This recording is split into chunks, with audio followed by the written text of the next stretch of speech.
kamu itu suka seenaknya sendiri sama Satrio? Apa jangan-jangan kamu yang membunuhnya? Kata Hasan. Jangan sembarangan. Buat apa aku membunuh anak idiot itu? Kataku. Lalu ini apa? Tanya Hasan naik pitam. Aku juga tidak tahu. Assalamualaikum warahmatullahi wabarakatuh. Kembali lagi dengan channel Suara Kala. Sebelum masuk ke ceritanya, tekan dulu tombol like, juga subscribe, dan nyalakan juga lonceng notifikasinya agar tidak ketinggalan cerita-cerita lainnya. Dan yang mau langsung membaca kisah ini bisa masuk ke akun Twitter @netrasandikala. Tanpa berlama-lama, mari kita mulai ceritanya. Aku bakal mati yo, tanya Hasan. Aku menggeleng, tidak bisa mengucapkan sesuatu. Aku masih takut jika tiba-tiba saja Satrio muncul kembali. Wes, ayo, pintaku sambil menarik tangan Hasan. Jangan ke rumahmu saja, ucap Hasan saat aku menggiringnya pulang ke rumah. Wes toh, ke rumahmu saja, ada aku, sahutku. Aku pun tak mau pulang ke rumah saat ini. Hasan tampak berpikir. Namun, tanpa banyak bicara, ia langsung melangkah menuju rumahnya. Setibanya di rumah Hasan, aku langsung mandi. Baru setelah itu, aku menceritakan semua yang kualami. Hah? Beneran? Aneh, kata Hasan. Itulah, aku juga tidak paham, ucapku sambil menyerutup kopi hitam yang masih mengepul. Kenapa dia memintamu untuk ke kuburnya? Tanya Hasan. Aku menggeleng, tak punya jawaban untuk pertanyaan itu. Mungkin dia mau minta kamu doakan, Jar, ucap Hasan. Aku termenung. Benar, bisa saja Satrio memintaku untuk mendoakannya. Atau mungkin karena aku yang menyuruhnya untuk kawin, tanyaku. Ya enggak lah, dia mati karena pilihannya kok. Kenapa kamu yang jadi disalahkan? Tanya Hasan. Ya terus, kenapa dia mau membunuhmu? Tanyaku. Wajah Hasan memucat. Enggak tahu. Dia cuma muncul lalu bilang seperti itu, kata Hasan. Sudahlah, mungkin itu bukan hantu atau dedemit. Bisa jadi itu cuma ketakutan kita saja, kataku saat melihat wajah Hasan begitu ketakutan. Bentuknya benar-benar jelas lonjar, ucap Hasan. Tanpa menjawab, aku langsung berdiri, menatap kosong ke depan. Kenapa? Tanya Hasan khawatir. Goblok, ayo ke rumahku, aku belum matiin lilin, kataku panik. Hasan menepuk jidatnya. Langsung saja kami menuju rumah bapak. Ngapain juga nyalain lilin?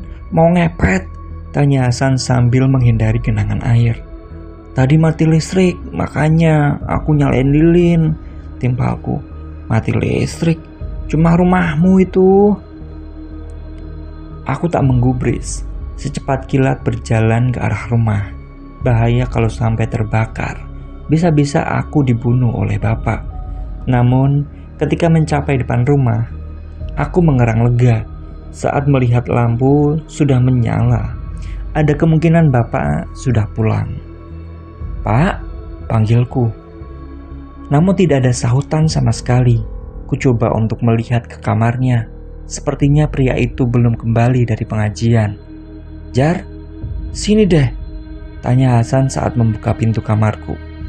Aku menghampirinya, melongokkan kepala ke dalam kamar.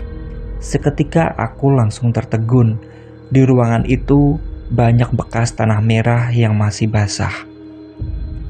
Tidak beres ini, ucap Hasan. Aku langsung menutup pintu kamar dan menguncinya. Tak peduli ada tanah kuburan di atas tempat tidurku. Ayo, ajakku berjalan sambil mengambil senter di lemari ruang keluarga.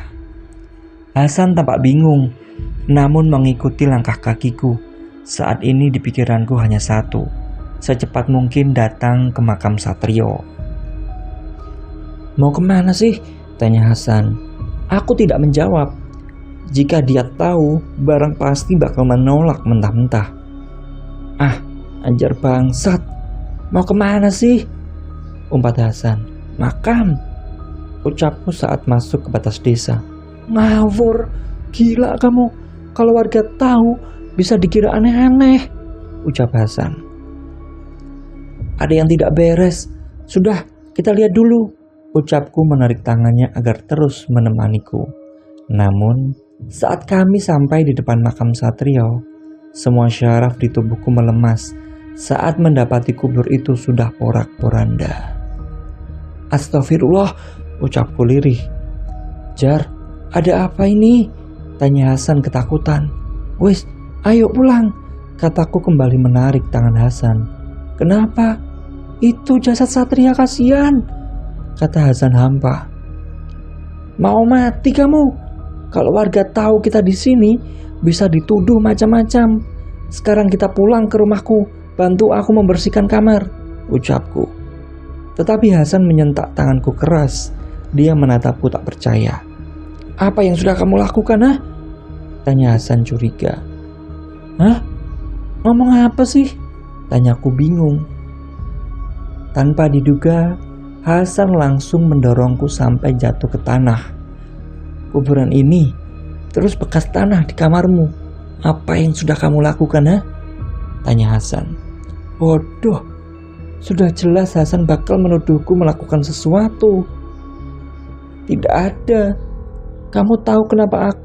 Belum sempat aku selesai bicara, Hasan langsung menarik kerah bajuku ke atas. Dari dulu kamu itu suka seenaknya sendiri sama Satrio. Apa jangan-jangan kamu yang membunuhnya? Kata Hasan. Jangan sembarangan.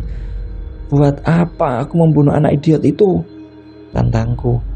Lalu ini apa? Tanya Hasan naik pitam. Aku juga tidak tahu, ucapku jengkel.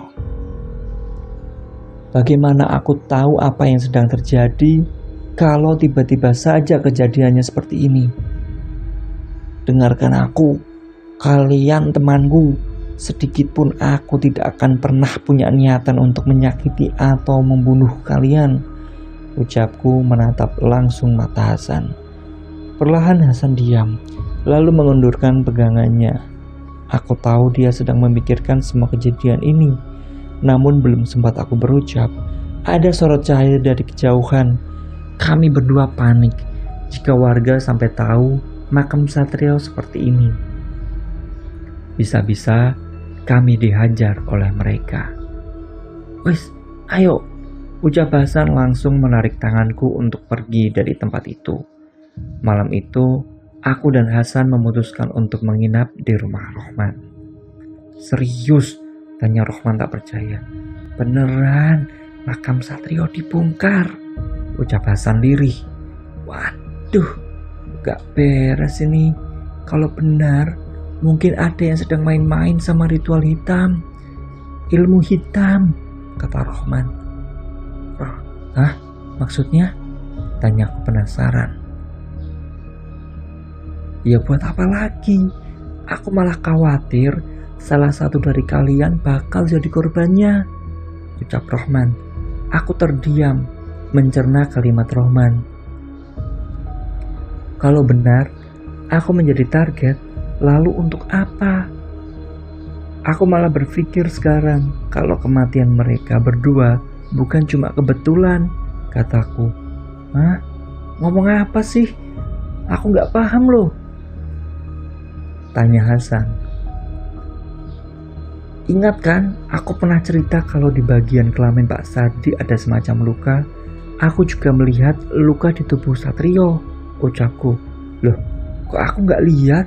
Tanya Hasan. Ya kamu fokus sama kelaminnya saja, malah sempat dicemooh pula, kata Rohman. Hasan menunduk. Aku tahu dia menyesali perbuatannya. Terus gimana? Tanya Hasan saat setelah kami diam cukup lama. Kita tunggu sampai beberapa hari. Kalau Satrio masih menghantui kita, berarti memang ada yang tidak beres. Perkara makam Satrio yang dibongkar, jangan sampai kelepasan bicara. kalau kita sudah tahu itu semua, ucapku. Mereka mengangguk. Segera setelah itu kami tidur berdempetan, takut jika arwah Satrio kembali muncul. Sementara itu, paginya warga desa heboh dengan keadaan makam Satrio yang dibongkar. Rumor mengatakan kalau ada yang sedang menimba ilmu hitam.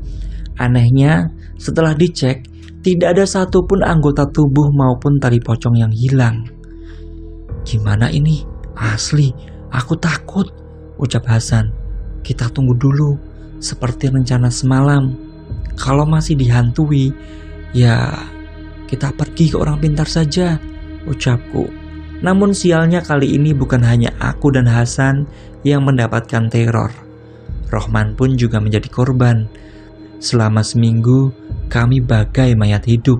Tak pernah bisa tidur di malam hari. Di siang hari pun bayang-bayang Satrio selalu menghantui. Hingga suatu malam, awalnya aku hendak mencari hiburan dengan pergi ke pos kamling. Namun, saat sampai di sana, justru aku tak mendapati seorang pun. Dongkol, kuputuskan untuk segera pulang ke rumah.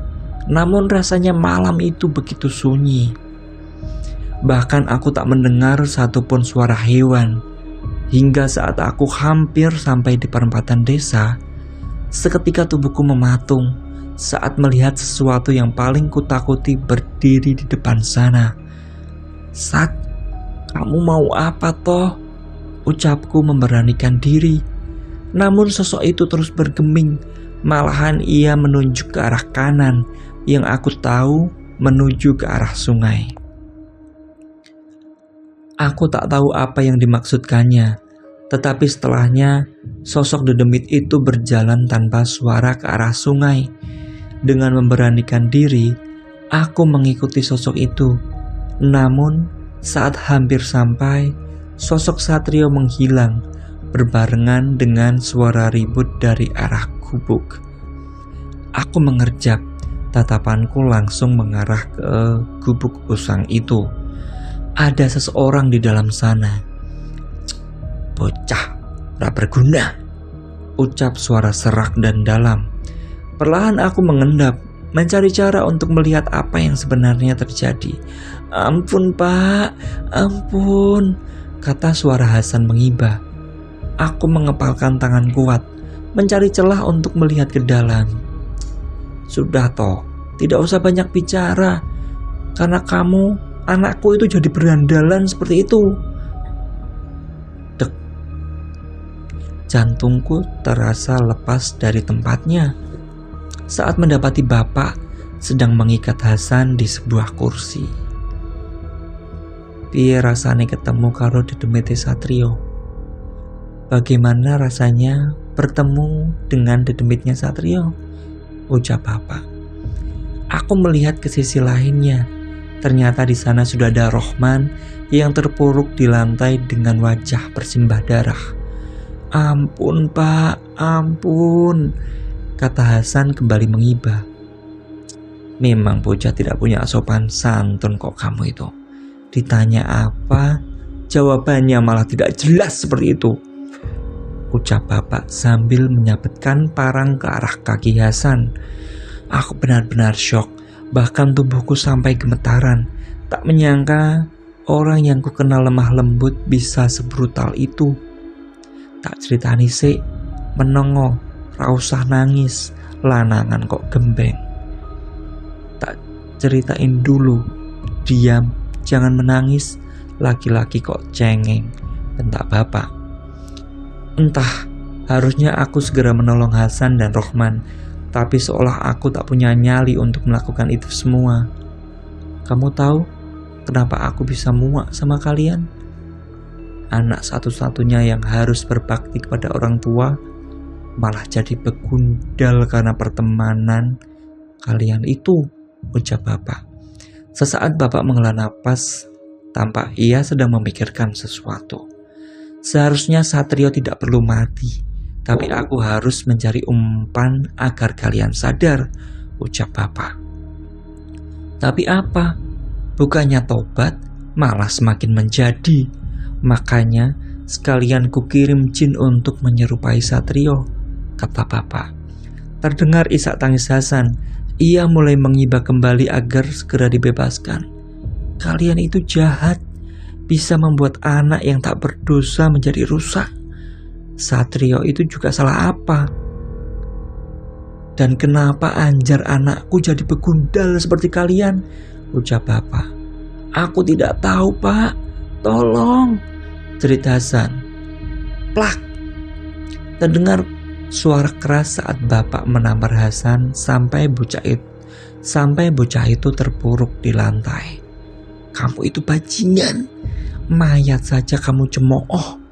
Dikira aku tidak tahu apa yang terjadi saat kalian memandikan jenazah Satrio? Tanya bapak. Hasan tak menjawab. Ia terus saja meminta tolong, mengiba untuk diampuni. Tampak bapak berpikir, aku menyadari hal buruk bakal terjadi. Namun saat aku hendak melangkah, terjadi pergerakan di dalam. Kukira Rohman sudah meninggal, namun ternyata ia masih bisa bergerak untuk memegangi kaki bapak yang sudah hampir menebas kepala Hasan. Namun bukannya berhenti, bapak malah terlihat marah. Air mukanya begitu kesumat. Tanpa belas kasihan, ia menebas kepala Rohman sampai hampir terlepas dari lehernya. Hasan menjerit sejadinya. Sedang aku hanya diam mematung dengan air mata merebak tak terkendali. Bajingan, jerit Hasan menatap bapak murka. Namun bapak justru semakin terlihat marah. Ia menendang tubuh Rohman ke samping, menarik tubuh Hasan agar sejajar dengan temannya itu. Aku tahu apa yang bakal terjadi. Langsung saja aku berlari masuk ke dalam gubuk. Pak, teriakku. Bapak mengerjap kaget. Ia berusaha untuk menyembunyikan parang di tangannya. Sudah, Pak, sudah, jeritku memelas. Anjar, kenapa kamu di sini? Sana pulang, biar bapak hilangkan pengaruh buruk di hidupmu, kata bapak. Aku menggeleng, berjalan mendekat ke arah bapak. Sudah, Pak, jangan, maafkan Anjar ya, ucapku mengelur waktu. Tapi bapak mau kamu jadi penurut seperti dulu, jauh dari perilakumu saat ini, ucap bapak sendu. Pak, ini semua kesalahan Anjar. Mereka tidak pernah meminta Anjar untuk menjadi berandal.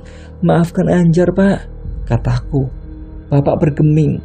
Tampak pria tua itu begitu lelah dan depresi. Apakah selama ini aku mengabaikannya? Sampai dia berbuat sejauh ini agar bisa membuat perilakuku menjadi baik. Ampun, Pak, kata Hasan. Mendengar Hasan bicara, seolah kemarahan kembali timbul di hati bapak. Pria itu sudah mengangkat parangnya setinggi kepala. Tanpa pikir panjang, aku menerjang, membuatku dan bapak jatuh ke lantai. Kami bergulat seru. Entah setan dari mana yang menyerupi bapak, tapi ia terus bergumam mau membunuh Hasan. San, pergi, teriakku. Bapak memukul kepalaku dengan keras. Sejenak aku limbung. Banyak sekali kunang-kunang di depan mataku. Minggir, bentak bapak. Namun aku terus bergeming, terus memegangi kaki bapak agar tidak melangkah lebih lanjut.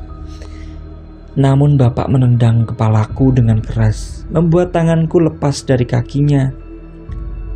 Kamu malah membela temanmu itu, bentak bapak. Aku menggeleng. Kepalaku terasa begitu sakit saat bapak kembali mengangkat kerah bajuku dan memukulkan kepalan tangannya ke rahangku. Sekali lagi kamu membela mereka, bapak potong lidahmu, ancam bapak. Aku terus menggeleng. Aku tak mau membuat bapak menjadi pembunuh gila. Pak, sudah pak, mereka tidak salah, ucapku. Namun bapak malah semakin murka. Bahkan aku tak pernah melihat mimik wajahnya yang seperti ini, seolah bapak sudah berubah menjadi iblis. Sudah, sabarku sudah habis. ucap bapak memukulku kembali, lalu membuka mulutku dengan paksa. Aku merasakan tangan bapak menarik lidahku keluar, sedang tangan kirinya menggapai pisau yang tergeletak tak jauh dari tempatnya. Mending kamu tidak bisa bicara daripada harus membantah ucapan bapakmu ini. Kamu itu seperti ibumu, selalu menentang bapak. Kalau saja dia tak banyak bicara, mungkin dia masih hidup, ucap bapak tak terkendali. Mataku membulat. Jadi selama ini bapak yang membunuh ibu? Kenapa? Kaget. Iya, aku yang membunuh Lastri. Ku gantung dia di kebun kosong biar warga tahu kalau dia bunuh diri, ucap bapak. Aku benar-benar tak paham. Ternyata selama ini aku hidup dengan predator berdarah dingin. Hanya karena ibu suka menasihati bapak, lantas ia membunuh dengan begitu keji. Dengan tenaga ekstra, bapak membaringkan kembali tubuhku dan menarik lidahku keluar. Aku sudah pasrah. Jika memang harus kehilangan lidah ataupun nyawa, setidaknya aku sudah ikhlas. Maafkan Anjar ya pak, batinku sambil memejamkan mata. Bro, aku merasa tangan bapak mencengkeram lidahku dengan kuat. Sontak aku membuka mata. Tepat di hadapanku, aku melihat Hasan memukulkan batu sebesar ember kecil ke kepala bapak. Laki-laki itu tampak syok, matanya melotot. Lalu ia terbatuk mengeluarkan darah. Setelahnya limbung dan jatuh ke tanah. Hasan dengan napas menderu membantuku untuk berdiri.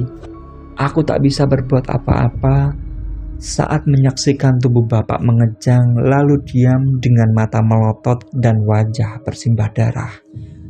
Ayo pulang, ucap Hasan. Aku tak punya tenaga. Tubuhku begitu lemas. Aku bahkan menangis tanpa suara saat melihat jasad bapak di depan mataku. Tak kuasa menahan kesedihan, aku terpuruk dan semua menjadi gelap. Sementara itu, beberapa waktu aku tak mau melakukan aktivitas apapun. Bayangan kematian teman-temanku masih begitu membekas. Beruntung Hasan dengan telaten mau mengurusiku. Hingga beberapa bulan setelahnya, aku bisa sembuh. Di sini aku baru mengetahui semuanya. Berdasarkan cerita Hasan, waktu sebelum kejadian, bapak meminta tolong kepada Hasan dan Rohman untuk membantunya di sawah. Namun yang terjadi, justru bapak memukul keduanya dengan balok kayu sampai kesadaran mereka hilang. Dan terjadilah tragedi di dalam gubuk itu. Parahnya meski aku bukan pelaku, namun warga desa malah mengucilkanku.